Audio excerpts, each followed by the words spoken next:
നമസ്കാരം. ചാനൽ 5+ലേക്ക് സ്വാഗതം. ഞാൻ നാസർ ബേപ്പൂർ. BBC കഴിഞ്ഞ വർഷത്തെ ഏറ്റവും മികച്ച 10 ചിത്രങ്ങൾ തിരഞ്ഞെടുത്തു. അതിൽ ഒന്നാമത്തെ ചിത്രം ദി ബ്രൂട്ടലിസ്റ്റിനെ കുറിച്ച് ഞാൻ കഴിഞ്ഞ തവണ പറഞ്ഞു. ഇനി രണ്ടാമത്തെ സ്ഥാനം നേടിയ ചിത്രം അനോറയെക്കുറിച്ച് പറയാം. രണ്ടാമത് എന്ന് പറയുമ്പോൾ ഞാൻ അതിന് ഒരിക്കലും രണ്ടാം സ്ഥാനം നൽകുന്നില്ല. ഒന്നാം സ്ഥാനത്ത് തന്നെ നിൽക്കാവുന്ന ചിത്രമാണ് ഇതും.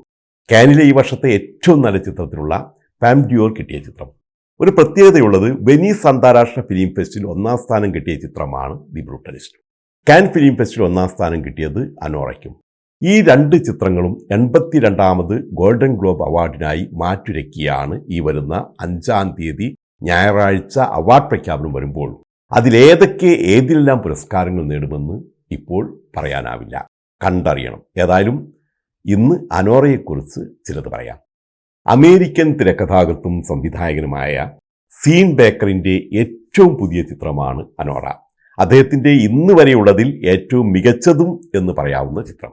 റെഡ് റോക്കറ്റ് പോലെയുള്ള സീൻ ബേക്കറിൻ്റെ മികച്ച ചിത്രങ്ങളെ മറന്നുകൊണ്ടല്ല ഇത് പറയുന്നത്. അതിൽ നിന്നെല്ലാം ഒരു പടി കൂടി മുന്നിൽ തന്നെയാണ് അനോറ. ഇതൊരു സ്ക്രൂബോൾ സിൻഡർലയുടെ കഥയാണ് എന്ന് വേണമെങ്കിൽ പറയാം. വിവാഹം അർഹതയില്ലാത്ത സ്വപ്നങ്ങൾ നൽകിയ ഒരു പാവം തെരുവ് പെണ്ണിൻ്റെ കഥ.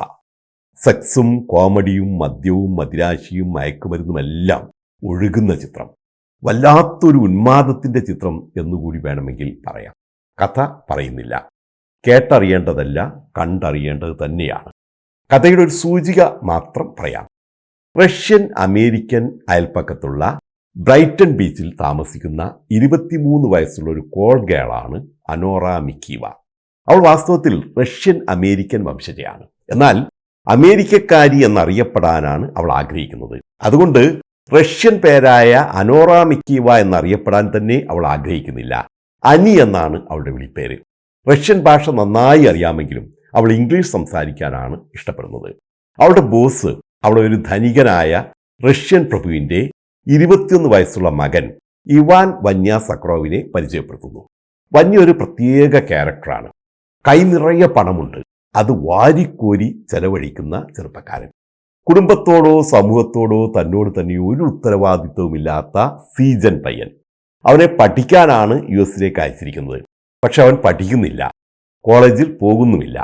തൻ്റെ പിതാവിൻ്റെ ബ്രൂക്ലിനിലുള്ള ആഡംബര വിലയിൽ പാർട്ടിയും വീഡിയോ ഗെയിമുകളും പെണ്ണും മദ്യവും മയക്കുമരുന്നുമായി കൂടിയിരിക്കുകയാണ് അവൻ. ഒരാഴ്ച തന്നെ ലൈംഗികമായി സുഖിപ്പിച്ച് സ്വർഗം കാണിക്കണമെന്നാണ് അവൻ അനോറയോട് പറയുന്നത്. അവനോടൊപ്പം ഒരാഴ്ച താമസിക്കാൻ എന്തു തരും എന്നാണ് അവളുടെ ചോദ്യം. അവൻ അവൾക്ക് $15,000 വാഗ്ദാനം ചെയ്തു. അവളെ സംബന്ധിച്ച് അവിശ്വസനീയമായൊരു തുകയാണത്. അങ്ങനെ സ്വർഗം കാണാൻ അനോറയുമൊത്ത് വന്യയും പരിവാരങ്ങളും ലാസ് വെഗാസിലേക്ക് പറക്കുന്നു. അവിടെ അവൾ കാണുന്നത് ഉന്മാദത്തിൻ്റെ ഒരു ലോകമാണ്. ആ ഉന്മാദത്തിൻ്റെ പാരമ്യത്തിൽ ലാസ് വെഗാസിലെ ഒരു ചാപ്പലിൽ വെച്ച് വന്യ അനോറയെ വിവാഹം കഴിക്കുന്നു. പഠനകാലം കഴിഞ്ഞാൽ റഷ്യയിലേക്ക് മടങ്ങുന്നതിന് പകരം അമേരിക്കയിൽ ഒരു ഗ്രീൻ കാർഡ് ലഭിക്കുന്നതിനാണ് വാസ്തവത്തിൽ അവൻ അനോറയെ വിവാഹം കഴിക്കുന്നത്. യാതൊരു ഉത്തരവാദിത്വ ബോധമോ വീണ്ടു വിചാരമോ ആത്മാർത്ഥതയോ ഇല്ലാത്ത വിവാഹം. ഈ വിവാഹത്തെക്കുറിച്ചുള്ള വാർത്ത റഷ്യയിലെ വന്യയുടെ കുടുംബത്തിലെത്തിയപ്പോൾ അവൻ്റെ അമ്മ ഗലീനയും പിതാവും അവരുടെ സ്വന്തം വിമാനത്തിൽ ബ്രൈറ്റണിലെത്തുന്നു. പിന്നെയുള്ളത് രസകരവും നാടകീയവുമായ സംഭവവികാസങ്ങളാണ്. ഒരു നിമിഷവും ഒഴിവാക്കാതെ സ്ക്രീനിൽ നിന്നും കണ്ണെടുക്കാതെ കാണേണ്ട കാഴ്ചകൾ. പണമുള്ളവർ എത്ര ലാഘവത്തോടെയാണ് പാവപ്പെട്ടവൻ്റെ സ്വപ്നങ്ങൾ തകർക്കുന്നതെന്ന് തെളിയിക്കുന്ന കാഴ്ചകൾ. ടൈറ്റിൽ റോളിൽ അഭിനയിച്ച 25-കാരിയായ മൈക്കി മാഡിസൺ അത്ഭുതപ്പെടുത്തുന്ന അഭിനയമാണ് ഇതിൽ കാഴ്ചവെക്കുന്നത്. അനോറയെ അവിസ്മരണീയമായ അനുഭവമാക്കുന്നതും മൈക്കി മാഡിസൺ തന്നെയാണ്. ഇത് വാസ്തവത്തിൽ അവളുടെ ചിത്രമാണ്. 95% സീനിലും മൈക്കി മാഡിസൺ എത്തുന്ന ചിത്രം. അനോറയിലൂടെ അവർ അഭിനയിക്കുകയല്ല, ജീവിക്കുകയാണ്. അതിനപ്പുറം ഒന്നും പറയാനില്ല. അതിനോട് കിടപിടിക്കുന്ന അഭിനയം തന്നെയാണ് നായകനായ വന്യ അവതരിപ്പിക്കുന്ന റഷ്യൻ നടൻ മാർക്ക് ഈഡൽസ്റ്റീനും കാഴ്ചവെക്കുന്നത്.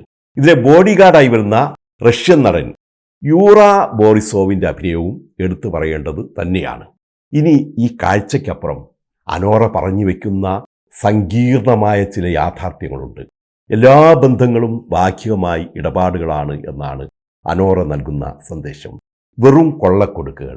അതിൽ വന്യ വാങ്ങുന്നയാളും അനി എന്ന അനോറ വിൽക്കുന്നവളുമാണ്.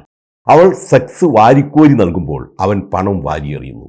അനോറ ഒരിക്കൽ പറയുന്നുണ്ട്, നമ്മൾ തുല്യരാണ്, ബിസിനസ് പങ്കാളികളാണ് എന്ന്. കടുപ്പമേറിയ ഫാന്റസിയിൽ നിന്ന് കഠിനവും കഠോരവുമായ യാഥാർത്ഥ്യത്തിലേക്ക് ജീവിതം എങ്ങനെയാണ് മാറി മറയുന്നതെന്ന് കൂടി ഈ ചിത്രം പറഞ്ഞു വെക്കുന്നുണ്ട്. ഇതിൽ അനോറ ഒരു കളിപ്പാട്ടമാണ്. പണക്കാരന് വലിച്ചെറിഞ്ഞ് രസിക്കാനുള്ള ഒരു വെറും കളിപ്പാട്ടം. അതറിഞ്ഞുകൊണ്ട് തന്നെയാണ് അവൾ ഒരു കളിപ്പാവയെ പോലെ ചിരിക്കുന്നതും നൃത്തം വയ്ക്കുന്നതുമെല്ലാം. മറ്റൊന്നുകൂടി ഈ ചിത്രം പറഞ്ഞു വെക്കുന്നുണ്ട്. അത് ചരിത്രപരമായ ഒരു യാഥാർത്ഥ്യമാണ്. 1985-91 കാലഘട്ടത്തിലാണ് മിഖായിൽ ഗോർബച്ചേവ് സോവിയറ്റ് യൂണിയനിൽ ഗ്ലാസ്നോസ്റ്റും പെരിസ്ട്രോയ്ക്കയും കൊണ്ടുവരുന്നത്. വിപണി ഉദാരവൽക്കരണത്തിലൂടെ റഷ്യൻ പ്രഭുക്കന്മാർ വലിയ ബിസിനസ് സംരംഭകരായി മാറി. അവർ സമ്പത്ത് വാരിക്കൂട്ടുകയായിരുന്നു. പക്ഷെ അവരുടെ മക്കൾ വന്യയെപ്പോലെ തലതിരിഞ്ഞവരായിപ്പോയ ഒരു ദുരന്തവും കൂടി ഇതോടൊപ്പമുണ്ട്. അവരിൽ പലരും US-ലും UK-ലും പണം വാരിയെറിഞ്ഞ് ആഡംബര ജീവിതം നയിക്കാനാണ് ആഗ്രഹിക്കുന്നത്. അവർക്ക് നാടിനോടോ കുടുംബത്തോടോ ജീവിതത്തോട് തന്നെയോ ഒരു കടമയും കടപ്പാടുമില്ല.